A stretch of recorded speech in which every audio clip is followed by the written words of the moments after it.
हा जो पूल आहे तो निघोटवाडीच्या हद्दीत येतो आणि निघोटवाडीच्या हद्दीत येणारा पूल त्यावर होणारा हे अतिक्रमण पुलाची लेंथ कमी करून पुलावरती हे अतिक्रमण सुरू आहे। त्यानंतर निघोटवाडीचे सरपंच जे आहेत नवनाथ निघोट यांच्याशी देखील फोनवरून आपण संपर्क साधला।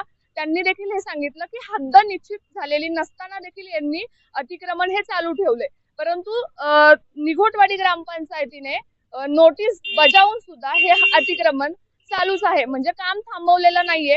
थोडक्यात प्रशासनाला झुडकारून हे अतिक्रमण चालूच राहणार आहे आपण असं म्हणूया।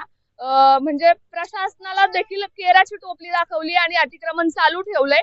तर या संदर्भात तहसीलदार असतील, प्रांत असतील, कलेक्टर असतील, यांना माझा सगळ्यांना एक प्रश्न आहे की जर तुमच्या नोटिसेला हे उत्तर असेल तर तुम्ही पुढे काय करणार?